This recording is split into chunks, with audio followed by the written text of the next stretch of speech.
Hello cricketers, ಇನ್ನೇನು February 7 T20 world cup ಮ್ಯಾಚ್ಗಳು India ಮತ್ತು ಶ್ರೀಲಂಕಾದಲ್ಲಿ ಹೋಸ್ಟ್ ಆಗ್ತಾ ಇದೆ. ಹೋಸ್ಟ್ ಮಾಡ್ತಾ ಇರುವಂಥ ಕಂಟ್ರಿ ಬಂದು ನಾವು ಭಾರತೀಯರು. ಭಾರತದಲ್ಲಿ ಈ ಒಂದು T20 ವರ್ಲ್ಡ್ ಕಪ್ ನಡೀತಾ ಇರೋದು.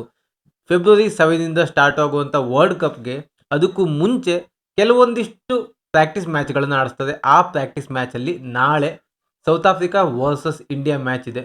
ಹಾಗಂತ 4 ಪ್ರಾಕ್ಟೀಸ್ ಮ್ಯಾಚ್ಗಳು ನಡೆಯುತ್ತೆ. ಅದರಲ್ಲಿ ಒಂದು ಐರ್ಲೆಂಡ್ ವರ್ಸಸ್ ಪಾಕಿಸ್ತಾನ್ ಕೂಡ ಹೌದು. ನಾಳೆ ನಡೆಯುವಂಥ 5 ಗಂಟೆ ಮ್ಯಾಚು ಐರ್ಲೆಂಡ್ ವರ್ಸಸ್ ಪಾಕಿಸ್ತಾನ್. ಅದಾದಮೇಲೆ 7 ಗಂಟೆಗೆ, ಸಾಯಂಕಾಲ 7 ಗಂಟೆಗೆ ಇಂಡಿಯಾ ಮತ್ತು ಸೌತ್ ಆಫ್ರಿಕಾ ಮ್ಯಾಚ್ ನಡೀತಾ ಇದೆ. ಆ ಸೌತ್ ಆಫ್ರಿಕಾ ಮತ್ತು ಇಂಡಿಯಾ ಮ್ಯಾಚಿನ ಸ್ಕ್ವಾಡನ್ನು ಒಂದ್ಸಲ ಹೇಳ್ತೇನೆ ಕೇಳಿ. ಈಗ ಆಲ್ರೆಡಿ ನಿಮಗೆಲ್ಲ ಗೊತ್ತಿರುತ್ತೆ ಇಂಡಿಯಾದ ಸ್ಕ್ವಾಡನ್ನು ಏನು ಮಾಡಿದ್ದಾರೆ ಅಂತ.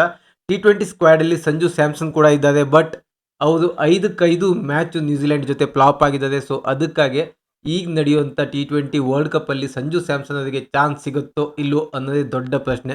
ಸೊ ನಾನು ಇಂಡಿಯಾ ಸ್ಕ್ವಾಡನ್ನು ಒಂದ್ಸಲ ಹೇಳ್ತೀನಿ ಕೇಳಿ. ಅಭಿಷೇಕ್ ಶರ್ಮಾ, ಸಂಜು ಸ್ಯಾಮ್ಸನ್, ಇಶಾನ್ ಕಿಶನ್, ಸೂರ್ಯಕುಮಾರ್ ಯಾದವ್ ಅವರೇ ಕ್ಯಾಪ್ಟನ್ನು, ಹಾರ್ದಿಕ್ ಪಾಂಡ್ಯ, ರಿಂಕು ಸಿಂಗ್, ಶಿವಮ್ ದೂಬೆ, ಅಕ್ಷರ್ ಪಟೇಲ್, ಹರ್ಷದೀಪ್ ಸಿಂಗ್, ವರುಣ್ ಚಕ್ರವರ್ತಿ, ಜಸ್ಪ್ರೀತ್ ಬುಮ್ರಾ, ವಾಷಿಂಗ್ಟನ್ ಸುಂದರ್, ಹರ್ಷಿತ್ ರಾಣಾ, ಕುಲ್ದೀಪ್ ಯಾದವ್. ನಾಳೆ ನಡೆಯುತ್ತಾ ಇರುವಂಥ ಮ್ಯಾಚು ನವಿ ಮುಂಬೈದಲ್ಲಿ ನಡೀತಾ ಇದೆ. ಈ ಒಂದು ಪಿಚ್ಚಲ್ಲಿ ಸೌತ್ ಆಫ್ರಿಕಾ ಟೀಮ್ ಕೂಡ ಆಡುತ್ತೆ. ಯಾಕಂದರೆ ರೀಸೆಂಟ್ಲಿ ಸೌತ್ ಆಫ್ರಿಕಾ ಟೀಮ್ ಕೂಡ ಆಡಿದೆ. ಅದು ಅಲ್ಲದೆ South Africa team recently West Indies ಜೊತೆ 3 T20 ಸರಣಿ ಮ್ಯಾಚನ್ನು ಆಡಿತ್ತು. ಆ 3 ಮ್ಯಾಚಲ್ಲಿ ವೆಸ್ಟ್ ಇಂಡೀಸ್ ಟೀಮನ್ನು ಸೋಲಿಸಿದೆ. 2 ಮ್ಯಾಚು ಈಸಿಯಾಗಿತ್ತು. ಅದರಲ್ಲಿ 2ನೇ ಮ್ಯಾಚು ಹೇಗಿತ್ತು ಅಂತ ಹೇಳಿದರೆ 220 ರನ್ನನ್ನು ಚೇಸ್ ಮಾಡಬೇಕಿತ್ತು. ಅದನ್ನು ಕೂಡ ಸೌತ್ ಆಫ್ರಿಕಾ ಚೇಸ್ ಮಾಡಿದೆ. ಸೊ ಸೌತ್ ಆಫ್ರಿಕಾ ಕೂಡ ಸ್ಟ್ರಾಂಗ್ ಸೈಡಲ್ಲಿದೆ. ಈ ಒಂದು ಪ್ರಾಕ್ಟೀಸ್ ಮ್ಯಾಚ್ನ ನಂತರ ನಮಗೆ ಗೊತ್ತಾಗುತ್ತೆ ನಮ್ಮ ಇಂಡಿಯಾ ಟೀಮು ಇವಾಗೇನು ನ್ಯೂಜಿಲೆಂಡ್ ಜೊತೆ ವಿನ್ ಆಯ್ತಲ್ಲ, ಅದು ಸ್ಟ್ರಾಂಗ್ ಇದೆಯೋ ಇಲ್ವೋ ಅಂತ. ಯಾಕಂದರೆ ಸೌತ್ ಆಫ್ರಿಕಾ ಟೀಮ್ ಕೂಡ ಸ್ಟ್ರಾಂಗ್ ಇದೆ. ನಮ್ಮ ಇಂಡಿಯಾ ಟೀಮಲ್ಲಿ ಇಬ್ಬರು ರಾಕ್ಷಸರಿದ್ದಾರೆ. ಒಂದು ಅಭಿಷೇಕ್ ಶರ್ಮಾ, ಮತ್ತೊಂದು ಇಶಾನ್ ಕಿಶನ್, ತಾಬಡ್ತೋಬ್ ಬಲ್ಲೆಬಾಜ್ ಅಂತಲೇ ಹೇಳ್ತಾರೆ ಹಿಂದಿಲಿ. ಹಾಗೇನೆ ಸೌತ್ ಆಫ್ರಿಕಾ ಟೀಮಲ್ಲೂ ಕೂಡ ಒಬ್ಬ ದೈತ್ಯ ಬ್ಯಾಟ್ಸ್ಮನ್ ಇದ್ದಾನೆ. ಯಾರಪ್ಪ ಅಂತ ಹೇಳಿದರೆ David Brevis. So South Africa team ಹೇಗಿದೆ ಅಂತ ಹೇಳಿದರೆ Adam Markram captain, Quinton de Kock comeback ಮಾಡಿದವರು ವಿಕೆಟ್ ಕೀಪರು. ಅದಾದಮೇಲೆ David Brevis, Ryan Rickelton, George Linde, Jason Smith, Kristen Stubbs, Corbin Bosch, Keshav Maharaj, Kwena Maphaka. ಅವರು ಮುಂಬೈ ಟೀಮಲ್ಲಿ ಆಡಿದರು. 19 ಇಯರ್ಸ್ ಅವ್ರು 20 ಇಯರ್ಸ್ ಓಲ್ಡ್ ಬಾಯ್. ಅದಾದಮೇಲೆ ಲುಂಗಿ ಇಂಗ್ಡಿ, ನೋಕಿಯಾ, Marco Jansen, Kagiso Rabada, David Miller ನೇಮನ್ನು ಲಾಸ್ಟಲ್ಲಿ ಹಾಕಿದ್ದಾರೆ. ಯಾಕಂದರೆ ಈ ಸದ್ಯ ನಡೆದಂತೆ ಯಾವುದೇ ಒಂದು ಟೂರ್ನಮೆಂಟಲ್ಲಿ ಕೂಡ ಡೇವಿಡ್ ಮಿಲ್ಲರ್ ಅಷ್ಟೊಂದು ಚೆನ್ನಾಗಿ ಪರ್ಫಾರ್ಮೆನ್ಸ್ ಮಾಡಿಲ್ಲ. ಸೌತ್ ಆಫ್ರಿಕಾ T20 ಮ್ಯಾಚ್ ಇರ್ಬೋದು, ಅದರಲ್ಲಿ ಆಮೇಲೆ ದುಬೈದಲ್ಲಿ ನಡೆದಂಥ ಮ್ಯಾಚಲ್ಲಿ ಆಗಿರ್ಬೋದು, ಇವರಿಂದ ಯಾವುದೇ ರೀತಿಯಾದ ರನ್ ಬಂದಿಲ್ಲ. ಅದಕ್ಕೋಸ್ಕರ ಡೇವಿಡ್ ಮಿಲ್ಲರ್ ಅವ್ರನ್ನ ಆಡಿಸೋದೇ ಡೌಟು. ಯಾಕಂದರೆ ಅವ್ರು ಆಡೋದೇ 5th or 6th ಪೊಸಿಷನಲ್ಲಿ, ಬೌಲಿಂಗ್ ಅಂತೂ ಹಾಕಲ್ಲ. ಸೊ ಆಲ್ರೌಂಡರ್ ಅಂತೂ ಅಲ್ಲ, ಕಂಪ್ಲೀಟ್ ಬ್ಯಾಟ್ಸ್ಮನ್ ಕಡೆಯಿಂದ ರನ್ ಬಂದಿಲ್ಲ ಅಂದರೆ obviously they will go for an allrounder. Allrounder ಪ್ಲೇಸಲ್ಲಿ ಕೂಡ ಪ್ಲೇಯರ್ಸ್ಗಳಿದ್ದಾರೆ. ಸೊ ಇದರಲ್ಲಿ ಮೇನ್ ಆಗಿ ನೋಡಬೇಕಾದ್ದು ಮಾರ್ಕ್ರಮ್ಮು ಮತ್ತು Quinton de Kock, David Brevis, Rickelton, George Linde ಅವರು ಬೌಲರ್ ಬಿಡಿ. ಅದಾದಮೇಲೆ ಸ್ಟಬ್ಸು. ಇದಿಷ್ಟು ಬ್ಯಾಟಿಂಗ್ ಲೈನಪ್ ಇದೆ. ಅದ್ರ ಜೊತೆಗೆ Bosch bowling and batting allrounder ಅವರು ಕೂಡ.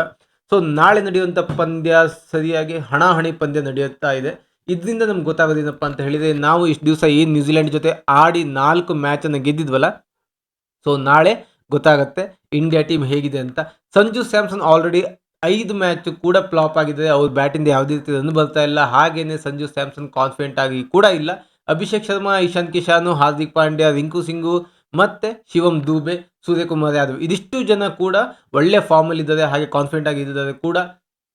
ನನ್ನ ಪ್ರಕಾರ ನಾಳೆ ಸಂಜು ಸ್ಯಾಮ್ಸನ್ಗೆ ಯಾವುದೇ ರೀತಿಯಾದ ಚಾನ್ಸ್ ಕೊಡಲ್ಲ ಅಂತ ಅನ್ಸುತ್ತೆ. ಯಾಕೆ ಅಂತ ಹೇಳಿದರೆ, ಸಂಜು ಸ್ಯಾಮ್ಸನ್ಗೆ ಚಾನ್ಸ್ ಕೊಟ್ಟು ಒಂದು ವೇಳೆ ಫ್ಲಾಪ್ ಆದರೆ ಮತ್ತೆ ಹೊಸ ಪೇರ್ನ ತೊಗೊಂಡು ಬರಬೇಕಾಗತ್ತೆ, ಹೊಸ ಬ್ಯಾಟ್ಸ್ಮನ್ನ ತೊಗೊಂಡು ಬರಬೇಕಾಗತ್ತೆ, ಓಪನಿಂಗ್ ಆಡಿಸಿ ಟ್ರೈ ಮಾಡಬೇಕಾಗತ್ತೆ. ಇಷ್ಟೊಂದೆಲ್ಲ ಸರ್ಕಸ್ ಮಾಡೋದು ಯಾಕೆ? ಸೊ ಫಸ್ಟ್ ಮ್ಯಾಚಲ್ಲಿ ಹೊಸ ಬ್ಯಾಟ್ಸ್ಮನ್ಗೆ ಚಾನ್ಸ್ ಕೊಡೋಣ ಅಂತ ಅನ್ಕೋಬೋದು. ಅಥವಾ ಒಂದು ವೇಳೆ ಸಂಜು ಸ್ಯಾಮ್ಸನ್ ಮತ್ತೆ ಕಮ್ಬ್ಯಾಕ್ ಮಾಡ್ಬೋದು ಅಂತ ಸೂರ್ಯಕುಮಾರ್ ಯಾದವ್ ಎಲ್ಲಾದರೂ ಒಂದು ಗ್ಯಾರಂಟಿ ಕೊಟ್ಟರೆ ಅವರ ಕೋಚ್ಗೆ ಮತ್ತು ಟೀಮ್ ಮ್ಯಾನೇಜ್ಮೆಂಟ್ಗೆ, ಸಂಜು ಸ್ಯಾಮ್ಸನ್ ಮತ್ತೊಂದು ಮ್ಯಾಚನ್ನು ಆಡುವಂಥ ಸಾಧ್ಯತೆ ಎಲ್ಲಾದರೂ ಇದೆ. ಸೊ ಇದಿಷ್ಟು T20 ವರ್ಲ್ಡ್ ಕಪ್ಗೆ ನಡೆಯುವಂಥ ವಾರ್ಮ್ ಅಪ್ ಮ್ಯಾಚಿನ ಒಂದು ಇನ್ಫಾರ್ಮೇಷನ್. ಮ್ಯಾಚ್ ನಡೆಯೋದು 7 PM ವೆಡ್ನೆಸ್ಡೇಗೆ. ಇನ್ ಕೇಸ್ ಏನಾದರೂ ಇಂಡಿಯಾ ವಿನ್ ಆಯಿತು ಅಂತ ಅಂದ್ಕೊಳ್ಳಿ, ಆಗ ಇಂಡಿಯಾದ ಕಾನ್ಫಿಡೆಂಟ್ ಲೆವೆಲ್ ತುಂಬಾ ಬೂಸ್ಟ್ ಆಗುತ್ತೆ. ಇನ್ನು ಪಾಕಿಸ್ತಾನ ಮತ್ತು ಐರ್ಲೆಂಡ್ ಮ್ಯಾಚು ನಡೀತಾ ಇರೋದು ಕೊಲಂಬೋ, ಇದು ಏನು ಶ್ರೀಲಂಕಾದಲ್ಲಿ. ಅವರು ನಾವು ಇಂಡಿಯಾದಲ್ಲಿ ಆಡಲ್ಲ, ನಾವು ಇಂಡಿಯಾ ಜೊತೆನೂ ಆಡಲ್ಲ ಅಂತ ಕೂಡ ಹೇಳ್ತಾ ಇದ್ದಾರೆ. ಅದ್ರ ಬಗ್ಗೆ ಒಂದು ವಿಡಿಯೋ ಮಾಡಿ ಹಾಕ್ತೀನಿ. ಮುಂದೆ ಅವರು ಇಂಡಿಯಾ ಜೊತೆ ಆಡ್ತದೋ ಇಲ್ಲ ಇಂಡಿಯಾ ಟೀಮಿನ ಜೊತೆ ಇದು ಮ್ಯಾಚನ್ನು ಬೈಕಾಟ್ ಮಾಡ್ತದೋ ಅಂತ. ಅದ್ರ ಜೊತೆಗೆ ಇವಾಗ ನಾನು ಏನು ವಿಡಿಯೋ ಮಾಡ್ತೇನೆ, ವಿಡಿಯೋ ಮಾಡಬೇಕಾದ್ರೆ ಬಂದಂಥ ಒಂದು ಖುಷಿ ವಿಷಯ ಏನಪ್ಪ ಅಂತ ಹೇಳಿದರೆ, ಡೆಲ್ಲಿ ಮತ್ತು ಗುಜರಾತ್ ಏನು ಮ್ಯಾಚ್ ನಡೀತಾ ಇತ್ತು ವುಮೆನ್ಸ್ IPL ಮ್ಯಾಚಲ್ಲಿ ಡೆಲ್ಲಿ ಅವರು ಈ ಒಂದು ಮ್ಯಾಚ್‌ನ ವಿನ್ ಆಗಿ ಮತ್ತೆ ಫೈನಲಿಗೆ ಲಗ್ಗೆಯಿಟ್ಟಿದ್ದಾರೆ. ಇದು ಸತತ 4ನೇ ಬಾರಿ. ಪ್ರಥಮ ವರ್ಷ ಕೂಡ ಅವರು ಫೈನಲ್‌ಗೆ ಬಂದಿದ್ದು, 2ನೇ ವರ್ಷ ಫೈನಲ್ಲು, 3ನೇ ವರ್ಷ ಫೈನಲ್ಲು, ಈಗ 4ನೇ ವರ್ಷ ಮತ್ತೆ ಫೈನಲ್ಲು. 2ನೇ ವರ್ಷ ಡೆಲ್ಲಿ ವರ್ಸಸ್ ಬೆಂಗಳೂರು ಆಗಿತ್ತು. RCB ವಿನ್ ಆಗಿತ್ತು. ಈಗ ಮತ್ತೆ 4ನೇ ವರ್ಷ ಡೆಲ್ಲಿ ವರ್ಸಸ್ RCB ಏನಾಗುತ್ತೆ ಅಂತ ಅದ್ರ ಬಗ್ಗೆ ಒಂದು ವಿಡಿಯೋ ಮಾಡ್ತೀನಿ. ಸೊ ಅಲ್ಲಿವರೆಗೂ tata bye bye. Take care.